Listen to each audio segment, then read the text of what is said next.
Bonsoir et bienvenue chers téléspectateurs de la 2STV, ravi de vous retrouver dans votre émission La Ligue chez vous. Tay boo leen xoolee ñu ngi def benn émission boo xamante ni bu nekk match bu am solo pour Wakam. Wakam di jouer un match pour la montée en Ligue 1. Wakam retour en Ligue 1 face à une équipe de Walidane. Vous avez les tifosi de Wakam derrière moi. Tay ngeen di jouer benn match boo xamante ni bu am solo seen digganteeg Walidane. Tay lan ngeen xalaat ci bés bi. lu kawe suñu njort muy ndam rek yàkkamti ñëw Ligue 1 waaye visage Wakam bu baax a baax ni ñu meloon démb moom la ñuy indi tey. waa Ligue 1 lancé nañ leen appel mais ku jëlu appel di nga lire message. tey jii Wakam moo aye te Sénégal xam nañ Wakam ñun ñoo aye tey Wakam moo aye am naa doole. dañ koy dóor yi métti te ndam li dañuy ñibbi Wakam incha allah. Wakam di football 6 ans après retourné ci Ligue 1. Ligue 1 moo nama Wakam ñun Ligue 1 moo nama Wakam ñoo ko moom championnat bi parce que bu ñu ñëwee léegi bëgg ñu wàccee nii daal di bëre te la ñuy ñëw finaliser mu jeex quoi voilà. Wakam en force no recul Wakam lañ dëkk en force rek Ligue 1 par force. Merci beaucoup. Wakam war a football match bu am solo pour la montée en Ligue 1 am mooy sa xalaat ci bés bi. match bi ñoo ko moom ñun pare nañ instant nga la moo des gérer rek door waa ji 3-0 match bi jeex man loolu laa gëm te dañuy yegg.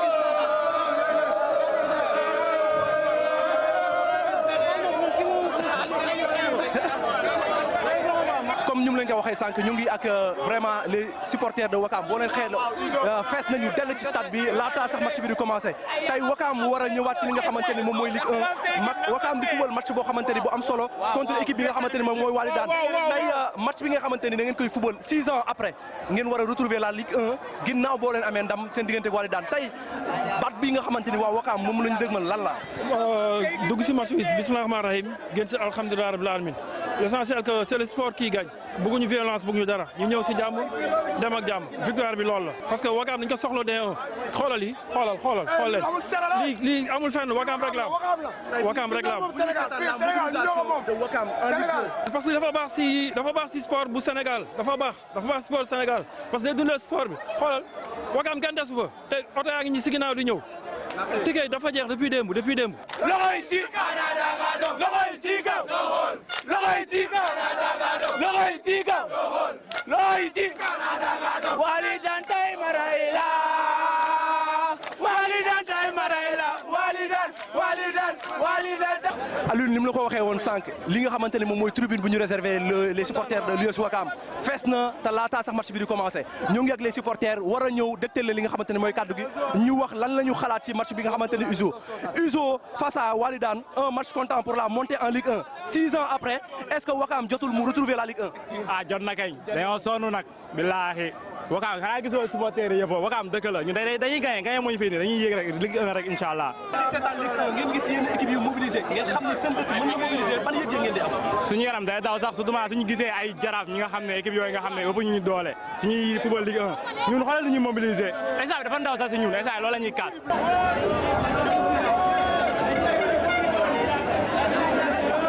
beaucoup d'émotion di ñaan yàlla rek ñu football si jàmm jeexal si jàmm équipe bi qualifié si jàmm nit yëpp ñibbi si jàmm. xam nga Wakam moom c'est une équipe historique 72 ans namoon nañ lii quoi bon je pense que normalement football Sénégal moo namm lii sax yàlla na yàlla def mu sotti si jàmm mu jig ñu di football Sénégal. waaw bien sûr xam nga tey ñun xajuñu fii.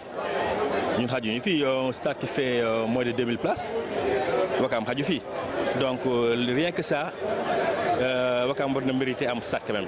Je suis dans ce club depuis 1964. J'ai été président de la Ligue de football Dakar, vice-président de la fédération, football naa USO, football naa championnat. Donc bu tolloo fi lu tax ma geesu lii ne si gannaaw dama ko xeeb pour un match ba nga xam ne dañ ko war a gagner. Il y va de la survie même du club.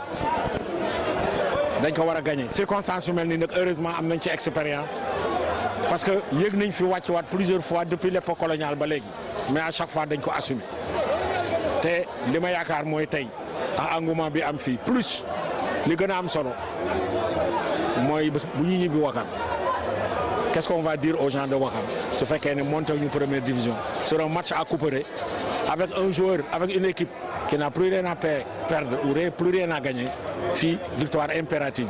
Aucune excuse, aucune circonstance atténuante. Attention, Fodé Camara, attention, donne-la, Fodé, le but!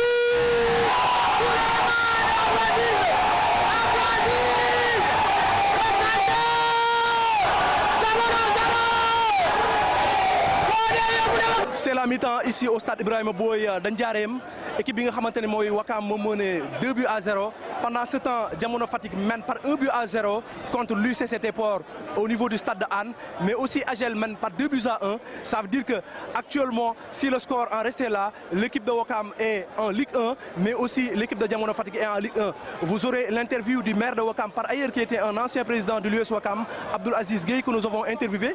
Mu wax na aussi xalaatam ci équipe bi, wax na aussi l'attente, mais surtout par rapport à la construction du stade au niveau de Ouakam, loolu lañ leen di dégtal pour voir aussi les interventions des sélectionneurs nationaux à l'image de celui de l'équipe nationale de beach soccer qui sont dans les travées du stade Ibrahima Boye de Ndiarème. Aujourd'hui maanaam li fi nekk le stade est plein muy bëgg a taw mais Ouakam est là. Ouakam a marqué à la 7e minute. Ouakam aussi a doublé la mise avant la pause, ce qui montre que Ouakam a pris les dispositions pour retourner en Ligue 1 après 6 ans. C'est important de mener par 2-0, mais le match n'est pas terminé. Moi, je pense que c'est la première mi-temps. On a fait une bonne première mi-temps.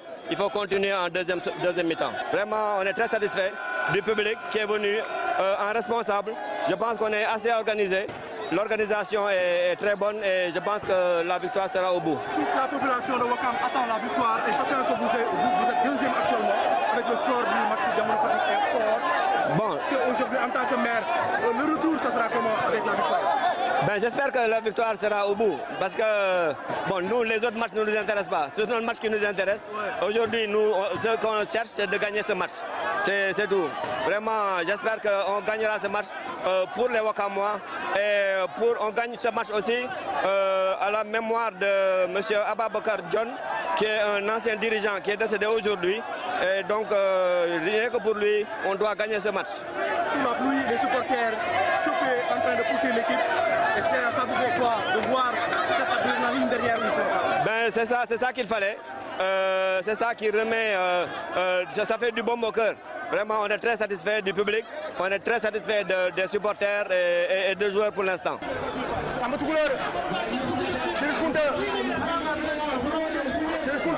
Y'a rien, la place, le but.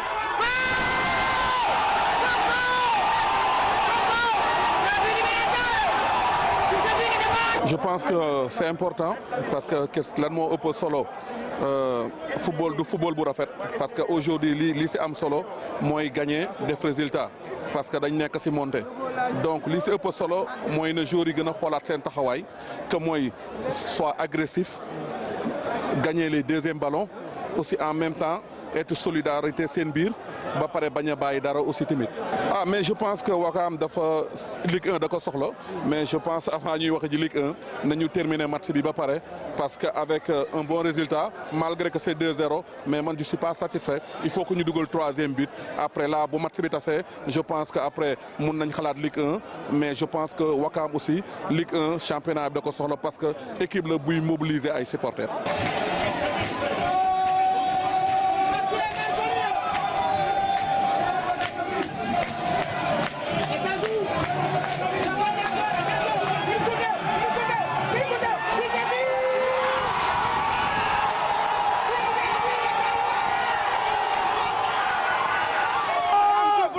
C'est la fin du match. Ouakam retrouve la Ligue 1. Ouakam gagne par 6-1. Les supporters de Ouakam qui sont en liesse.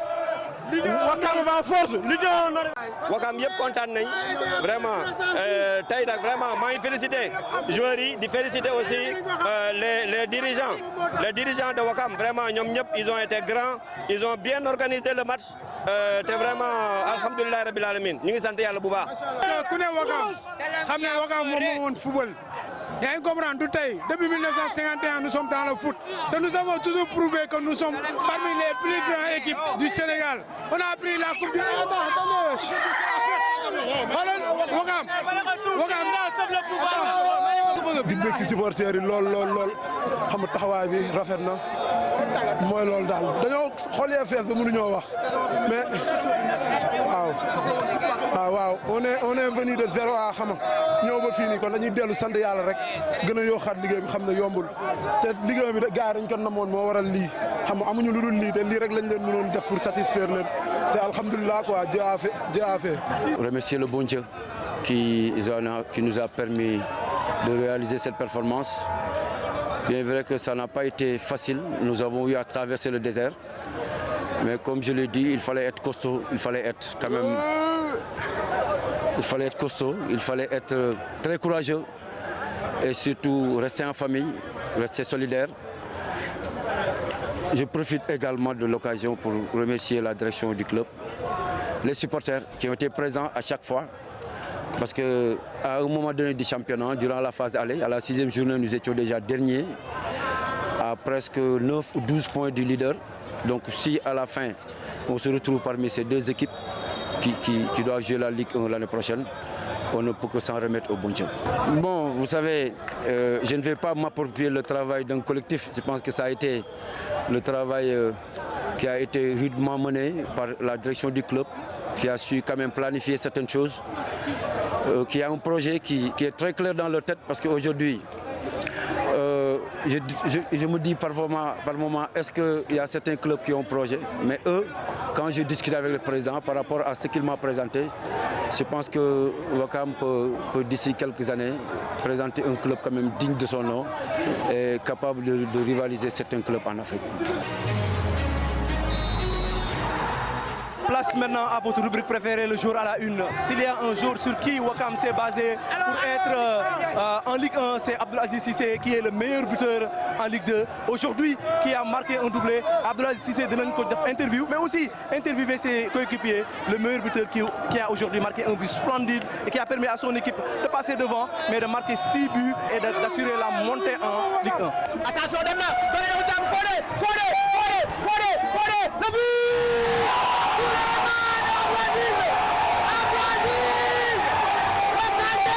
C'est mon poulain. Attention Fodé qui introduit Abdoulaziz Cissé dans la surface. Le demi-volée!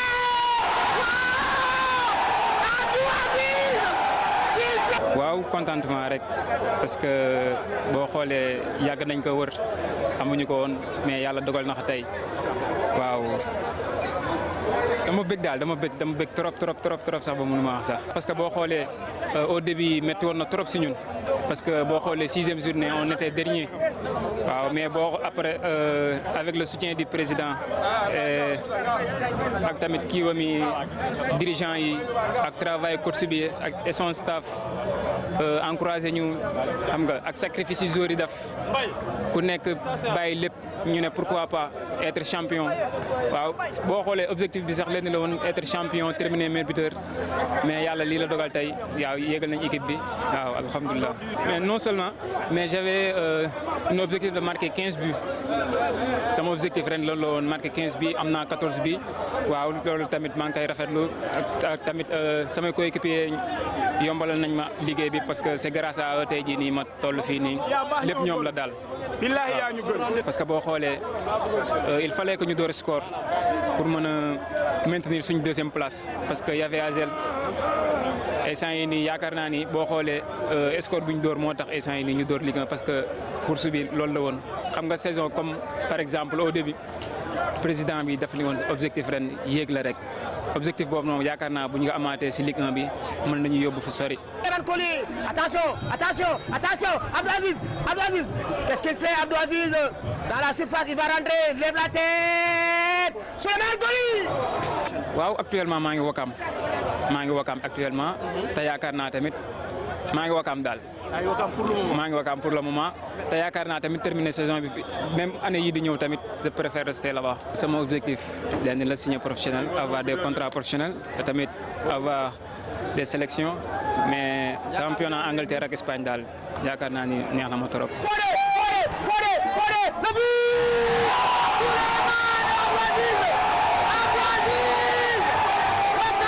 parce que boo xoolee y a des joueurs très expérimentés ku si mel ni ñoom Souleymane Diallo ñoom Babacar Seck ay ñoom Fadiouf la capitaine ñoom Silla Pascal Bekay mën naa lim ñooñu ay Cheikh Ahmed Tidiane Cëkka waaw ñooñu moom macha allah boo xoolee ñoom yoo ñu yombal affaire yi parce que y a des jeunes là-bas yoo xam ne ay jeunes talents yoo xam ne tey jii nii liggéey bu àggee fi c'est grâce à eux parce que bàyyiwuñu woon tout le temps di ñu encourager bàyyiwuñu booy tout le temps di ñu xëcc seen biir ñoom ñoo ñu njëkk ci championnat bi boo xoolee ñoom amatuñ lu ñuy prouver ci championnat bi jël nañ lépp mais ñu ne pourquoi pas yéen tamit ngeen am dara. Affectif, très émotif, mais quand même travailleur.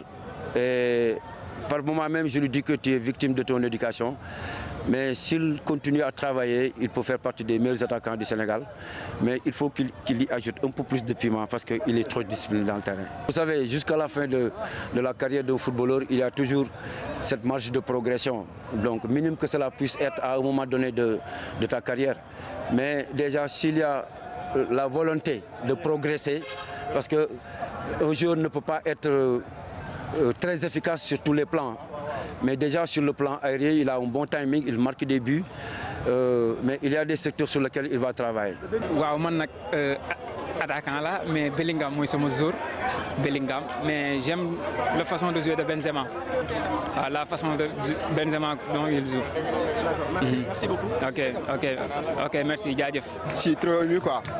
Tey nga am 36 ans nga am 14 ans 17 ans tey yëg-yëg bépp yëg-yëg bu ñuy mënti am rek mi 36 ans 37 ans yëg-yëg boobu ngay am mais dolli sant yàlla bu baax a baax bu ñu jëlee équipe bi yóbbuwaat ko Ligue 1 quoi parce que tey suñu objectif noonu depuis début championnat bon en ce moment là instant dañuy dolli sant yàlla bu baax rek. waaw on a aussi passé des moments difficiles quand même ak début championnat bi aussi tamit mais on a pu travailler beaucoup de choses encore xam nga rek jëm a améliorer lu bëri pour ñu mën a toll fii nii moment bu ñu nekk nii voilà c'est ça quoi. Parmi les joueurs de Ouakam, il y a Abdou Aziz qui est le meilleur buteur. Non, il est sérieux, il est très sérieux, très actif. Machallah en tout cas quoi. Ouais. Il est très réaliste en plus tamit. Ligue 1, objectif après monter bi lan lay doon. Bon, en ce moment là, du ma la ko mën a wax quoi, mais l'avenir nous le dira inchallah rabi. Ban yëg-yëg nga am boo gisee waa Ouakam population bi yëpp nekk seen ginnaaw. Yëg-yëg kontaan rek waaw di bëggee supporters yi bëggee dirigeants yi yëpp jàpp nañ ci trop waaw. Merci beaucoup. Merci ok.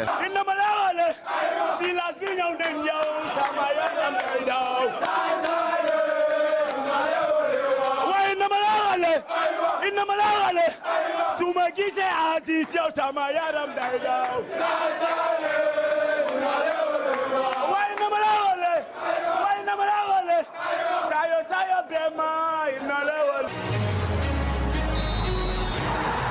Si Ouakam jouait pour assurer la montée en Ligue 1, d'autres équipes aussi luttaient. Ñu dem jëli les résultats.